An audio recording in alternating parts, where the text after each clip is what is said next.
여러분 안녕하세요. 찾아가는 새벽기도 시카고 한인제일 연합감리교회 조선영 목사입니다. 오늘도 변함없는 주님의 은혜와 평강이 저와 여러분의 삶의 종일 풍성하기를 기도합니다. 오늘 말씀은 누가복음 18장 1절에서 8절까지 말씀입니다. 예수께서 그들에게 항상 기도하고 낙심하지 말아야 할 것을 비유로 말씀하여 이르시되 어떤 도시에 하나님을 두려워하지 않고 사람을 무시하는 한 재판장이 있는데 그 도시에 한 과부가 있어 자주 그에게 가서 내 원수에 대한 나의 원한을 풀어주소서 하되 그가 얼마 동안 듣지 아니하다가 후에 속으로 생각하되 내가 하나님을 두려워하지 않고 사람을 무시하나 이 과부가 나를 번거롭게 하니 내가 그 원한을 풀어주리라. 그렇지 않으면 늘 와서 나를 괴롭게 하리라 하였느니라. 주께서 또 이르시되 불의한 재판장이 말한 것을 들으라. 하물며 하나님께서 그 밤낮 부르짖는 택하신 자들의 원한을 풀어주지 아니하시겠느냐? 그들에게 오래 참으시겠느냐? 내가 너희에게 이르노니 속히 그 원한을 풀어주시리라. 그러나 인자가 올 때 세상에서 믿음을 보겠느냐 하시니라. 아멘. 예수님은 이 비유를 말씀하신 목적을 1절에서 먼저 분명히 하고 계십니다. 항상 기도하고 낙심하지 말아야 할 것을 비유로 말씀하여 이르시되 항상 기도해야 하고 낙심하지 말고 기도해야 할 이유가 이 비유 안에 있다는 것이죠. 항상 기도한다는 것은 어떤 뜻일까요? 당시 이스라엘에서는 정한 시간에 기도하는 것을 빠짐없이 할 때 그것을 두고 항상 기도하는 것이라고 생각했습니다. 제사장은 하루에 2번 아침 저녁으로 분향단에서 기도했습니다. 이스라엘 백성들은 하루에 정한 시간 9시, 12시, 오후 3시 이렇게 3번 기도했습니다. 구약의 다니엘이 정한 시간에 기도한 내용이 나오고 신약의 베드로와 요한이 정한 시간에 기도하러 성전에 올라간 이야기가 기록되어 있죠. 항상 기도한다는 것은 하루 종일 기도를 한다거나 항상 기도하는 마음으로 산다거나 하는 이런 의미로도 물론 해석할 수 있겠지만 가장 가까운 의미는 정한 시간에 하나님 앞에 정기적으로 빠짐없이 나아가는 것을 의미할 것입니다. 또 우리는 이 비유를 조심해서 읽고 이해해야 할 필요가 있습니다. 이 비유를 잘못 이해하면 하나님을 마치 불의한 재판관처럼 착각해서 하나님이 안 주시려고 하는데 우리가 억지로라도 때를 써서 받아내야 하는 것이 기도라고 착각할 수 있죠. 하나님은 그런 분이 아니죠. 기도는 때를 쓰는 것이 아닙니다. 본문에 하물며라는 부사 단어가 있지요. 하물며라는 말은 앞의 사실과 대조하여 뒤의 사실을 강조하여 긍정할 때 쓰는 부사이죠. 여기서 예수님은 불의한 재판관과 하나님을 대조하여 말씀하고 계십니다. 비유에 나오는 불의한 재판관은 공의도 사랑도 없었습니다. 하나님을 경외하지도 않고 사람을 무시했죠.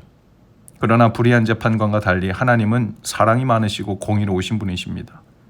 불의한 재판관은 뒤늦게 짜증나고 귀찮아서라도 과부의 기도를 들어주었지만 하나님은 얼마나 속히 기도를 들어주시는 분이겠냐는 것입니다. 하나님은 우리를 사랑하셔서 외아들까지도 십자가에 죽기까지 내어주신 분이신데 그 하나님이 우리의 기도를 얼마나 속히 들으시고 또 공의를 세워주시지 않으시겠는가 하는 의미죠. 물론 우리의 기도를 하나님이 금세 들어주시지 않는 것처럼 여겨질 때도 있죠. 아브라함도 25년 만에 이삭을 낳았고 이삭도 20년 만에 야곱을 낳았습니다.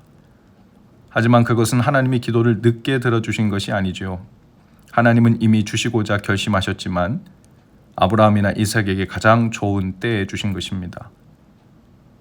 때로 하나님께서 우리의 억울한 한을 풀어주시지 않아 보이는 이유가 무엇일까요? 우리가 기도를 하지 않기 때문입니다. 혹은 기도하다가 낙심하여 그만두고 세상의 방식으로 전환하기 때문입니다. 그리고는 인간적인 방식으로 계산하여 일을 해결하려고 합니다. 만일 누군가 기도를 멈추고 낙심하여 세상의 방식으로 일을 해결해 보려고 전환했을 때 하나님께서 공의를 세워주시고 그 기도에 응답해 주신다면 그것은 오히려 그의 영혼을 더욱 망치는 일이 되기도 하고 하나님 없이도 살 수 있다는 확신을 더 강화시키는 일이 되지 않을까요? 8절에 보면 예수님께서 인자가 올 때 세상에서 믿음을 보겠느냐라고 하셨지요. 우리가 믿음이 있다면 믿음의 표시로 기도해야 합니다. 예수님이 오실 때 사람들은 믿음이 많이 상실될 것입니다. 기도하지 않을 것입니다. 점점 더 기도하지 않을 것입니다. 그리고 주위의 상황을 보고 불신과 낙심 가운데 빠지거나 눈에 보이는 것들을 신뢰하고 세상의 방식을 따라 살기를 더욱 선택할 것입니다. 기도하다가 내가 원할 때 내가 원하는 일들이 속히 이루어지지 않는다고 느낀다면, 더디다고 생각되면 낙심하고 기도를 멈출 겁니다. 불신앙은 하나님을 저주하고 원망하는 것만을 의미하는 게 아닙니다. 하나님을 믿는다고는 하지만 실상은 하나님께 기도하지 않고 말씀 가운데 주시는 주님의 세미한 음성을 들으려 하지도 않고 세상 방법과 당장 눈에 보이는 쉬운 길을 따라 살려고 하는 것을 두고 불신앙이라고 합니다. 그것은 이미 믿음을 잃어버리고 낙심한 자들이 사는 방식이죠. 교회는 다니고 예배는 드릴지 몰라도 하나님을 믿지 않는 사람들이 사는 신앙생활의 루틴입니다. 여러분, 오늘도 정한 때에 주님 앞에 나아가 기도하시기 바랍니다. 말씀 앞에 나아가시기 바랍니다. 그리고 주님의 때는 반드시 온다는 것을 믿고 낙심치 않으시기를 바랍니다. 내가 원하는 때와 방식을 조건으로 기도하면 기도하다가 낙심합니다. 그것은 믿음의 기도가 아니죠. 그래서 믿는 사람은 항상 기도합니다. 낙심하지 않고 주님의 때를 기다리며 끝까지 기도합니다. 그러면 주께서 가장 선한 일을 놀랍게 이루실 것입니다. 우리의 모든 억울함과 한을 풀어주실 것이고 하나님의 공의를 보이시고 베푸실 것입니다. 오늘도 항상 낙심하지 말고 기도하시기 바랍니다. 기도하시겠습니다.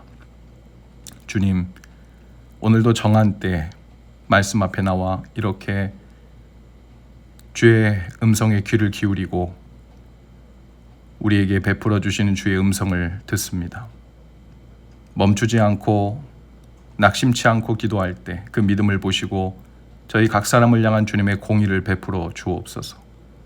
질병과 약함이라는 한을 풀어주시고 마귀의 공격에 대한 한을 풀어주시고 죄와 유혹의 휘청이는 그 한을 풀어주셔서 주님의 선하신 손 안에서 공의를 베풀어 주옵소서.